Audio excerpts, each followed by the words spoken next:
गजा पर सेहूनी फोर्सेस के दहशतगर्द हमले जारी, महकमा सेहत की इमारत तबाह हो गई। मजीद 24 फलस्तीनी शहीद हो गए।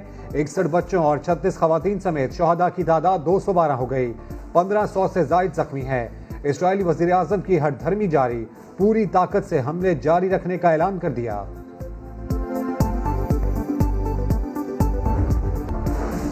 फलस्तीन पर इस्राएली जारियत के खिलाफ आलमी बिरादरी को बेदार करने का मिशन, वजीर खारजा शाह महमूद कुरैशी तुर्की पहुंच गए।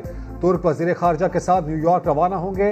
वजीर आजम इमरान खान का फलस्तीनियों से इजहार यकजहती के लिए जुम्मे को सरकारी सतह पर यौम एहतजाज मनाने का ऐलान।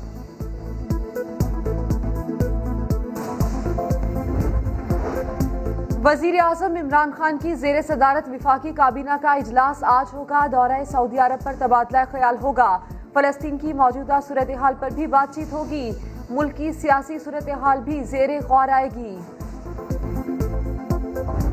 कल एक स्पेशल असिस्टेंट ने इस्तीफा दे दिया। भाई आपको इस्तीफा देने की क्या जरूरत है? स्पेशल असिस्टेंट का कोई ताल्लुक भी हुकूमत के महकमे के साथ नहीं हो सकता।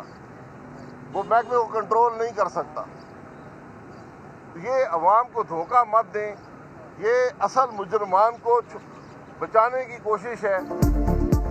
रिंग रोड मंसूबे में अरबों रुपए की करप्शन हुई। ये लोग सिर्फ पैसा बनाने के लिए आए हैं।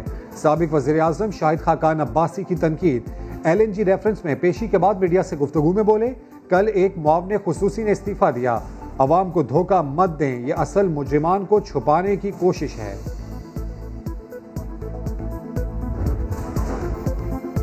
शहबाज शरीफ को बैरून मुल्क जाने से रोकने का मामला, लाहौर हाई कोर्ट ने शहबाज शरीफ की दरखास्त पर एतराज खत्म कर दिया।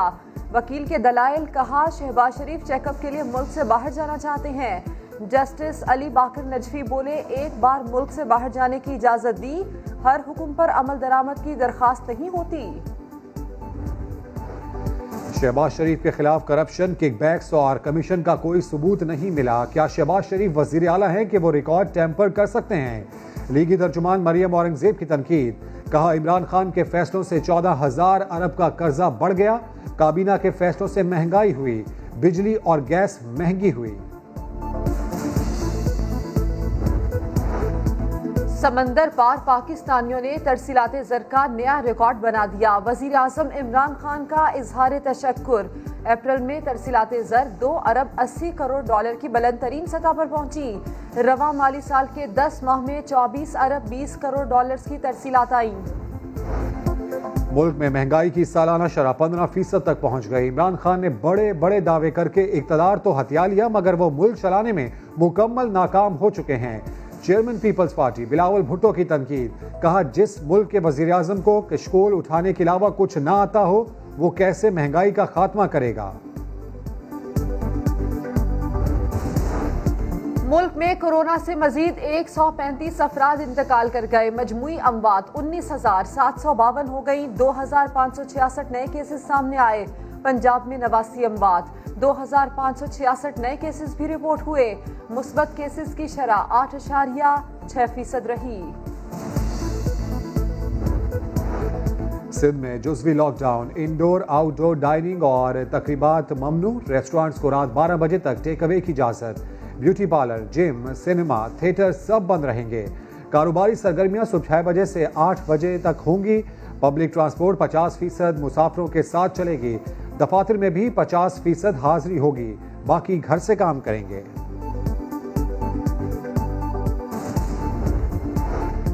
भारत में कोरोना की कहर सामानी जारी। मजीद 4,000 से ज्यादा अमवात, 2,63,000 से ज्यादा केसेस, 2,52,00,000 से ज्यादा मुतासिर हुए। एक दिन में 50 डॉक्टर्स हलाक। हिंदू क्रियाक्रम की बजाय तदफीन पर मजबूर। लकड़ियां जलाने के भी पैसे नहीं। उत्तर प्रदेश में दरिया के किनारे 1,000 से ज्यादा ताज़ा कब्रें दरियाफ्त। कोरोना के बाद भारत में एक और मुसीबत। समुद्री तूफान ताउते गुजरात से टकरा गया। साहिल पर 10 फीट से जायद ऊंची लहरें उठने लगीं। 18 अफराद हलाक हो गए। 2 लाख से जायद घर बार छोड़ने पर मजबूर। केरला, कर्नाटका, तमिलनाडु और महाराष्ट्र में भी तबाही, कई घर गिर गए। समंदरी तूफान ताउते भारतीय गुजरात में डिप्रेशन की शक्ल में मौजूद। पाकिस्तान के किसी हिस्से को तूफान से कोई खतरा नहीं। कराची में समंदरी हवा मुअत्तल रहेगी। आज भी शदीद गर्मी पड़ेगी। पारा 43 तक जाने का इम्कान। और कराची में इतनी शदीद गर्मी कि सड़कों पर रेगिस्तानों की तरह सैलाब बनने लगे। शहरियों को सड़कों पर पानी नजर आने लगा। ये नजर का धोखा है या साइंस का नजरिया?